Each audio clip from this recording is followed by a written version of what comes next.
Welcome to the Mississippi State University College of Business Family Business Education Initiative responding to COVID-19. Our session today is getting started with digital media, and we're joined by Dr. Rob Moore.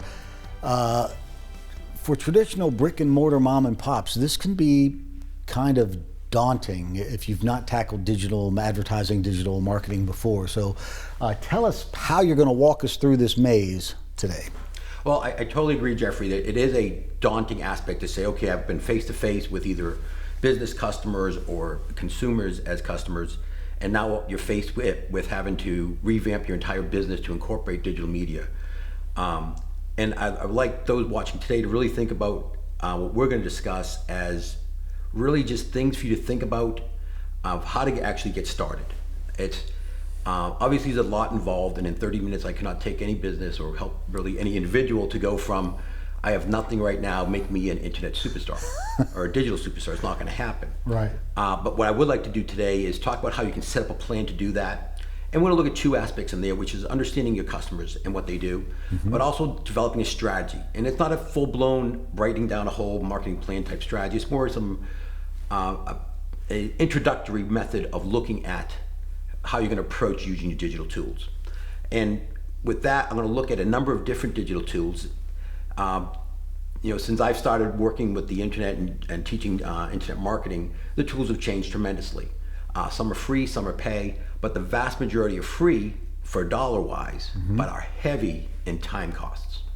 So let's kick it off talking about customers. And the mistake I would imagine some folks make is thinking they have one customer, one type of customer, right? But it really could be many different types of customers. And again, you're exactly right, because they think, who's your customer? Everybody.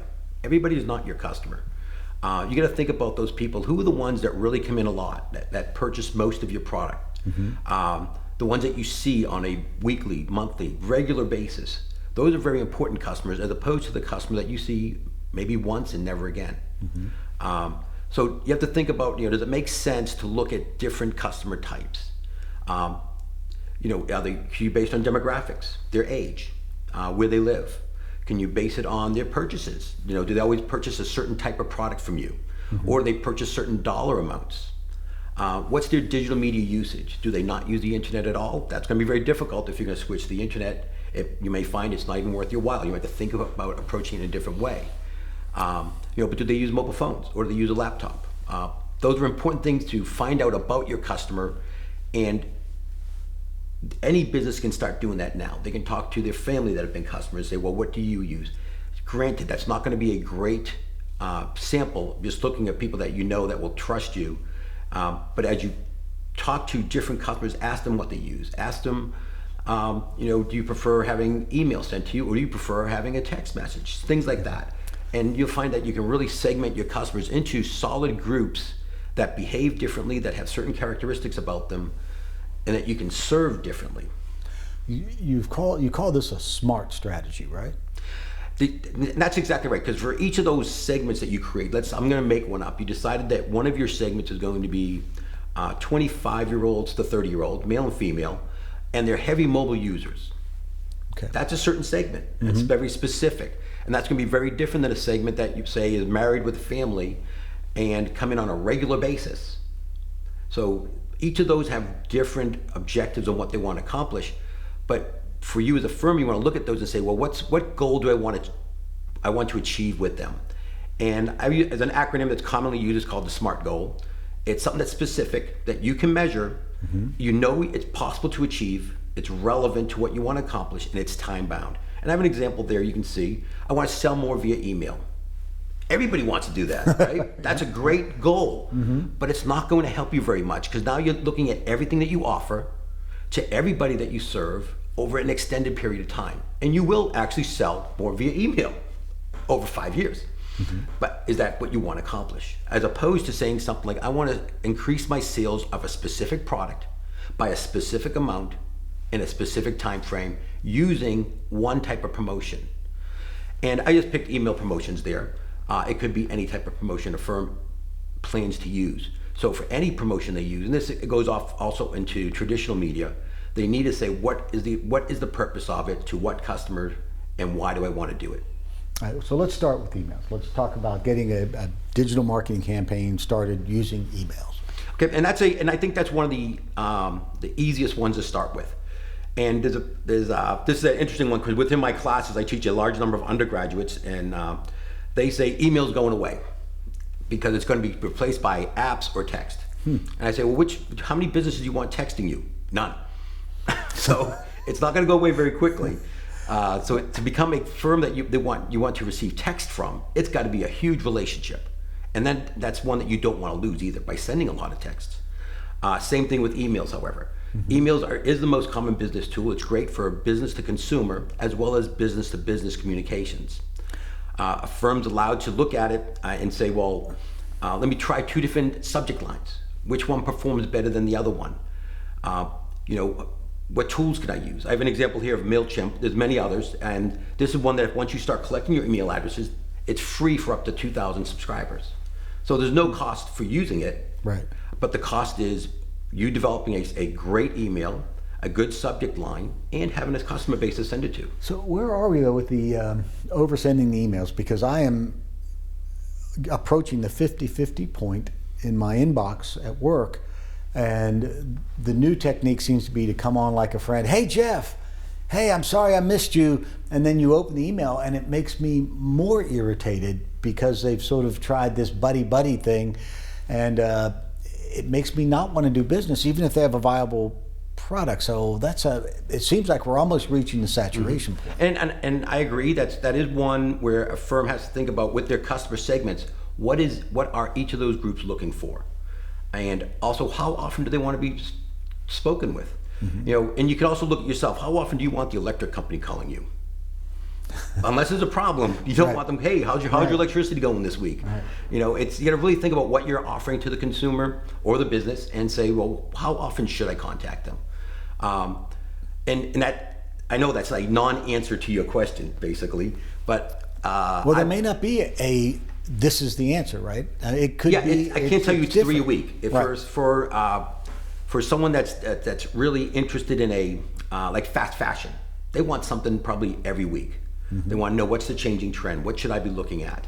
And someone else that's interested in purchasing laptop computers, you're not going to buy a laptop, but once every 2 years, maybe 3 if it breaks. So depending on the quality of the product that you're selling as well as the items that you're selling, because that does influence how often you should be contacted with them. For instance, I bought a Dell laptop 2 or 3 years ago. They send me an email for new laptops every 6 weeks. I can't afford that. Right. Okay, I'm not buying a new laptop every 6 weeks. Well, one of your recommendations is to sign up for competitors' emails, and then you can get a sense of what they're doing, right? And I guess Correct. It never hurts to steal ideas. I know as a guitar player, they'd say, steal the licks from all your favorite players, and eventually you'll have your own voice. Right? And it's also one of those where if you're like, well, I'm not sure what to send out, sign up for your competitors. Also sign up for similar firms that are out of state, that are across the country, that you think are industry leaders, things that you enjoy on your own purchasing experiences, and actually look at what they're sending you, how often they send it, when do you get sick of it, and that will kind of help you gauge your own campaigns of what you should be doing. And always, one of the other things besides looking at your competitors is keep track of what you liked about them, what you don't like. That way it's not reinventing the wheel every time you want to try to do something. Another aspect is once you start sending emails, look at what worked, what didn't work, and try to figure out why it didn't work. And by work you mean not necessarily a sale, but at least maybe a response. Right. It's what that SMART goal was. If the SMART goal was to have 300 individuals out of your 5,000 subscribers look at some important changes in your policies regarding returns. And I know that's a crazy goal, but it could be one. And you have two different subject lines. Say you send out your email, and one gets 5 people to look at, the other one got 200. And so you start looking at, well, what are the things that are grabbing the attention of my email subscribers that make them interested in what the content I'm sending. And one thing you've got to do is build your lists, right? So how do you do that? That's one of those. It's when I would look back to firms that keep a jar on their checkout where it says drop your business card in, and for our drawing for whatever that is, or something like that, or we go follow our newsletter. It's as simple as asking people. Once you have a customer in the store, say, will you provide us with your email address? We send out an email once a month. And it includes things like, new offerings and special orders, things like that, allowing them to pre-order even. Think of a butcher shop or a seafood retailer that doesn't want to carry a lot of fish. They could put in a pre-order email to people that they know that like fish, and they could say, I want to have 2 pounds of this, 1 pound of that. And now you as a retailer know that's how much I need to order and how much I have to have ready for curbside pickup. And then this is another thing where you can actually check out what your competitor's doing and seeing if there's ideas that you want to share. Exactly, and that's actually one that I saw from, I signed up for a couple of seafood restaurants, and that's actually one I got. We like to pre-order, Gulf fresh snapper, and I'm like, well, I'd love to, but they're not going to deliver it to Starkville, unfortunately. All right, so the next step would be you've got to have a nice, attractive website, but when you say attractive, and it's got to be effective. Correct, and this is, this is one of those where people say, well, you don't need a website. I totally agree, and I totally disagree. You can survive without a website. Some people are like, I survived right now, and they've never had a website, and they've had their son or daughter or nephew or niece create one 17 years ago, and it's still there. But the reality is, when people are online, they look for websites, especially when they're on a laptop. And if you're sending an email out, you can't have 6,000 words in there. You want to say, pre-order now, Gulf Fresh, click here. And that goes to a specific landing page that you've created just for that email that talks about that offering. That way they're not going to your website and try to find a lot of different things. As far as the attractiveness, there's a few sites that are out there that allow you to use templates to create your website. Wix, WordPress, Shopify, Yahoo Small Business, Squarespace, there are tons of them. And many of them are free, but you don't get a domain name. And domain names are those .com things you type in, like Nike.com. And those items are, people think, oh, I can never afford that. Ordering them through a site such as Shopify, you'll get it free for the first year, $12 a year thereafter, or something on that order. Not very expensive. To have a fully functional small business e-commerce site is around $30 a month.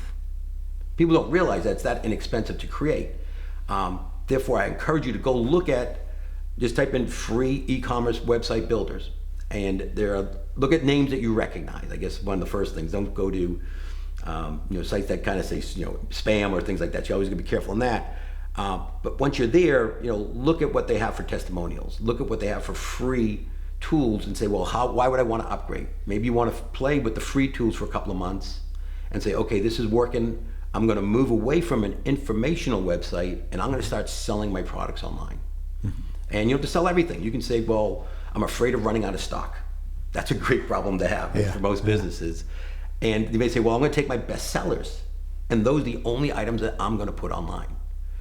And some of the key things there to think about, though, is, well, is my best seller something that's being sold by my competitor?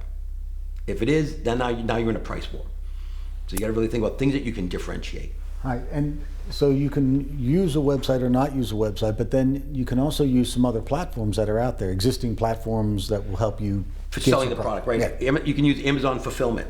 That's great because your product's listed on Amazon, and I believe the #1 e-retailer in the world. And you don't have to worry about a lot of promotions, but there you're also driven by what people are looking for, and you got to hope that they're looking for what specifically you're offering. You're competing against everybody else selling that product on Amazon. You would be anyway, but you're on Amazon's listing now. They're not looking to build a relationship with you. And it's very limited on what you can do, such as Facebook Marketplace. It's great because there's lots of local exposure, but you got to really work at it. You got to spend time in there, and you got to think about how you want to portray your products as well. And as well as eBay and Etsy, same idea. Well, and you also don't want to get caught up in that race to the bottom price-wise, right? Correct. That is, I wouldn't say it happens as much in Facebook Marketplace, because there it's more like a trading area than anything, though you do sell product there, obviously. But Amazon, you definitely would be into a price war. Yeah. Well, and so there are other social media things. It seems like there's almost a new one every week, but folks are interested in, but it probably is important to pay attention to what's going on out there and figure out which ones you should utilize, right? And yes, and the where we were discussing the web page. An important aspect of your web page is, I like to think of it as the hub where everything goes there at some point. So your social media, everything that's in your social media it has to have a purpose. Again, you have to have a SMART goal. Can't just be posting. It's great you're posting, hey, went to work today. I'm at the office today. Here's what we're offering. Okay, you've told everybody that, but you have to tie that back to what your goal was. Is that to have your followers feel more of a relationship and a conversation with you, or is it just that you want to take a selfie that morning? So anything you do with social media has to be followed as part of your strategy, one of your SMART goals at least. And again, your goal is to intrigue individuals to say, well, let me look at the website at some point. Not every single post, no one wants to be constantly told, hey, for sale today, not that. You have to have your conversations, but you also want to have that ability to direct individuals to follow up for more information. All right, well, let's tackle a few of these specifically. Let's start with Facebook. Okay, Facebook is a great site because it's #1 social media platform in the world. It has a fabulous tool that I've seen a number of different small businesses exploit called Facebook Live, in which, yes, customers aren't coming to your store right now, or there may be very few, but what you can do behind the scenes is actually have basically a showroom experience where you can walk through and say, here's this item here, here's what we are offering it for today, etc. Almost like your own QVC platform. And I know you heard QVC out of my mouth, and you're like, I don't want to be QVC, but I highly encourage you to go to Facebook Live and look at some of the retailers that are on there.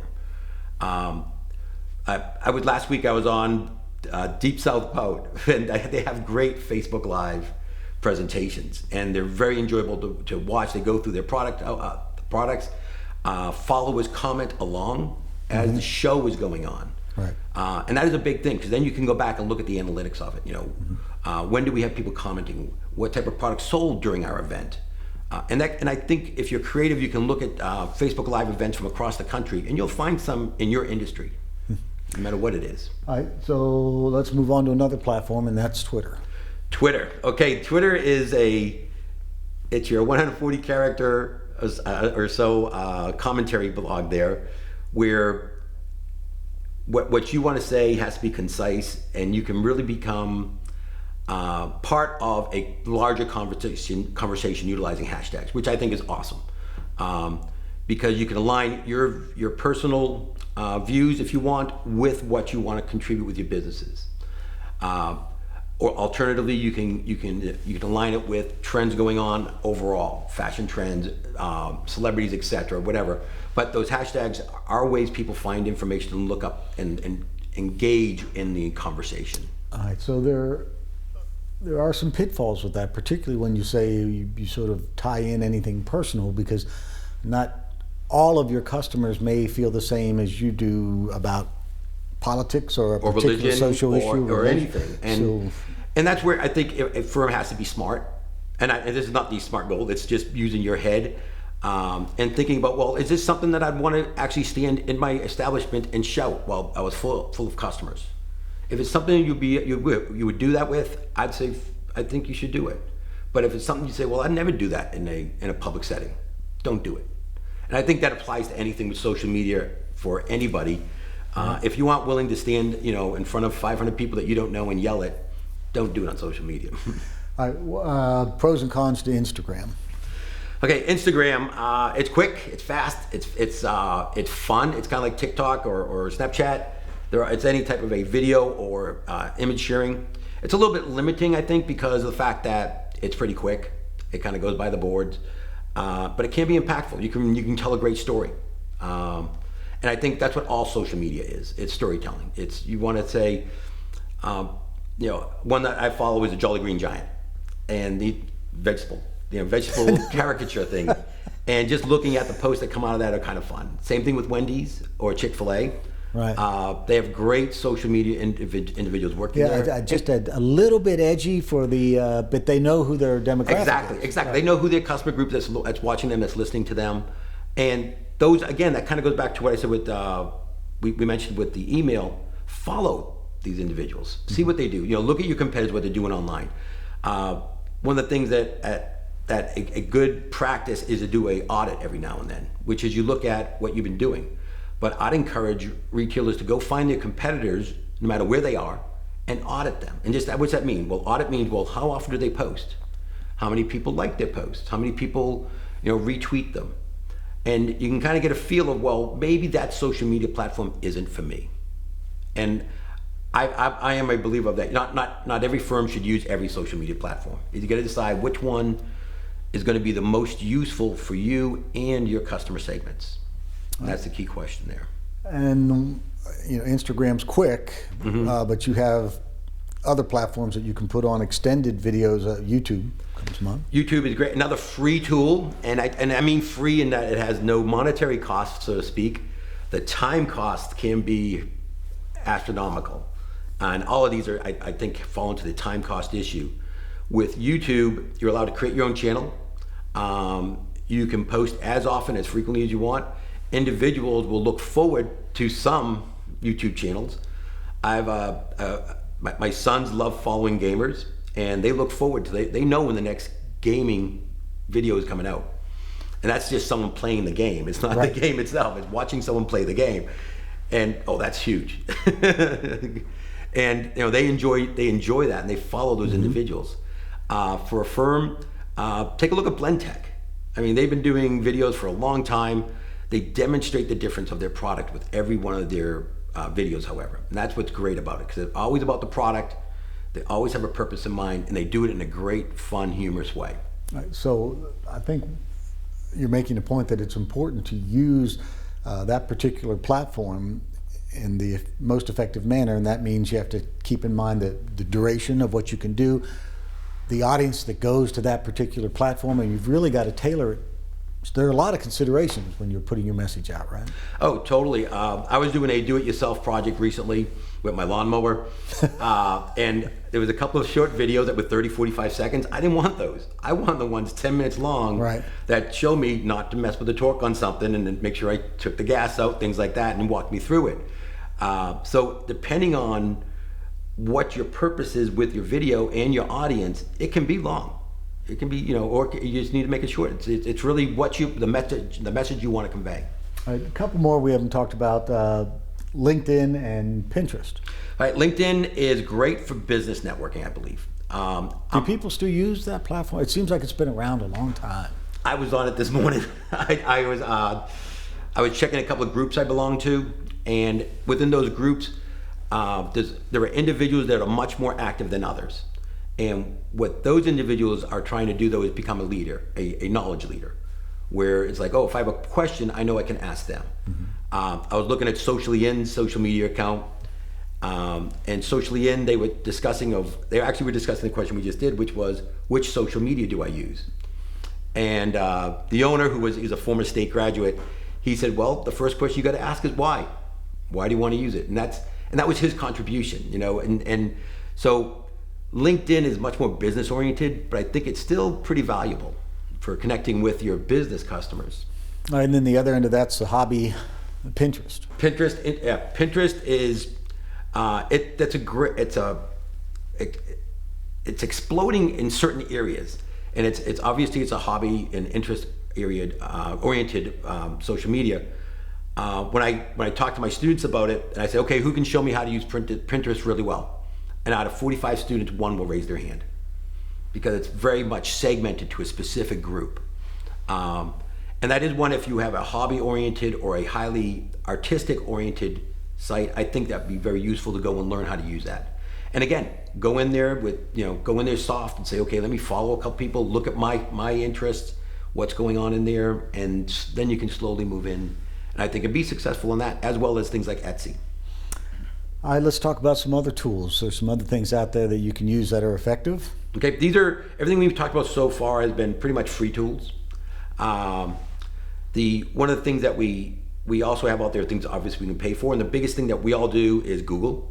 Google has many names: Dr. Google, Mr. Google, I'll Google it, things like that. We have our own little terms of that within families even.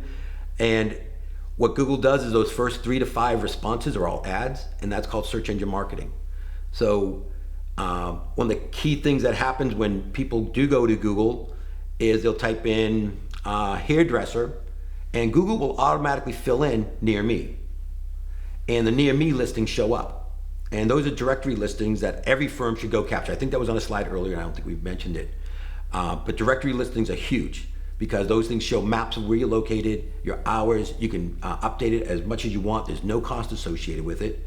But the search engine marketing is where there's cost associated. With Google, you don't have to set a budget though. You pay for what you want. If you want to pay 30 cents for someone to click on your ad and go to your website, you can actually try to budget that in there. It may be 28 cents one day, maybe 33 cents another day. But you can set your own budget within Google of how often you want your ad to show, how much you want to spend on each click, and how much you want to spend each day. Right, so how difficult is the process to set that up? If you've not done that before, how do you go figure that out? Okay, to do that, you have to sign up for a Google account, and you have to go to the Google AdWords account. It will take a little bit. It is a learning curve. There are this again though. What's great about Google is you can Google how do I set up my AdWords account, and it will walk you through it. You can Google. You can Google on how to run their campaigns, and it will show you how to do it. But again, that would be one where I'd say, okay, I want to spend $500 this month on search engine marketing, and my goal for that would be for only one area. And I'd think, what are the keywords people are looking for when they're trying to find this product, this service, and those would be the ones that I bid on.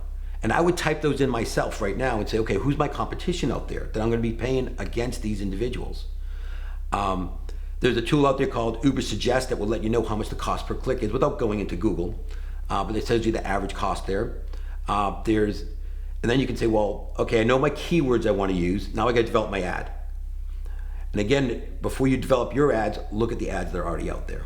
Which ones that will you say, oh, I'd actually look at that one because that's exactly what I'm trying to do. So really utilize what's already out there, and it is a time investment as well as a monetary investment for search engine marketing. But it can be done by the layman. Yes. And that's obviously important. In my undergraduate class, the students come in 40 in a class or so, and they have no idea how to do it. By the end of the semester, they can do it. All right. So what about doing this on Facebook? Facebook has a couple of great tools in it called Audience Insights. With Google, you can go by location based. You have some demographics in there.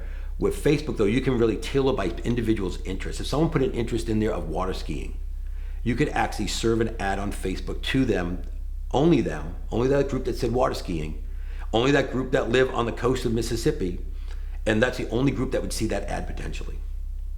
So you can really target it by location, but also target it by their interest and their activities. And again, that's another one with a little bit of learning curve, but it is one that's very effective, very effective. So earlier you had talked about the perils of texting, but it also can be effective, or at least it is a tool. It is a great tool. Yeah. And 98% of all texts are open for businesses. And that's when what's the oversend? And okay, well, first let's say, well, how do you get someone to want to be texted by you? You got to ask them. And they always have to have it. You can't just take your customer's profile and say, I'm going to put everybody's numbers in, and now I have a texting database. No, that's actually, you can get in trouble for that one. That's an FTC violation. But ask them to say, I will receive text messages from you. Every text must have an opt-out option for them, so they can always say, I don't want to receive them anymore. There are some services out there that will do this for about $20 a month. It's not very expensive, but $20 a month, you gotta say, well, I can only get 15 people to sign up for texting. Probably not worth it. Yeah, a company that seems to be good at it, and I noticed because you have your shirt on, Polo factory stores are really good at texting you their discount coupons and all that. So I just thought that. Yeah, exactly. Yeah, there are some that we sign up for and we expect to get them. I don't have Polo texting. How often do they send it, may I ask? I think it's about once every 2 weeks or something. You get something, but they always offer something of value in it, so you're more likely to go check it out.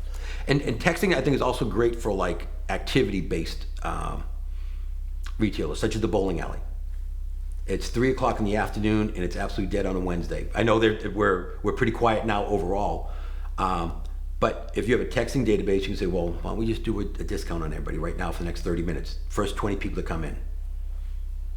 All right, so you've given us the platforms. We've talked about it. Now let's talk about the next steps. How you're actually going to implement all that. You might even want to get a little outside help. You could always finding a mentor. I think is always a great idea. And finding a mentor, I don't mean going online and saying who will be my mentor. I mean finding someone online that's in a similar industry, maybe in a different city. Follow them, send them a note and say, hey, I've been watching what you're doing online. I'm in a similar business in Jackson, Mississippi. What should, can I give you a call? Maybe I can discuss, how you've been successful. I mean, who doesn't like that call? Yeah. It's like you're complimenting them, you want to learn from them. Sure, they might say, no, I don't have time. That's fine. There's hundreds of businesses like that, though. And you're guaranteed to find one that would be willing to speak to you on what they've been successful on and how they can help you.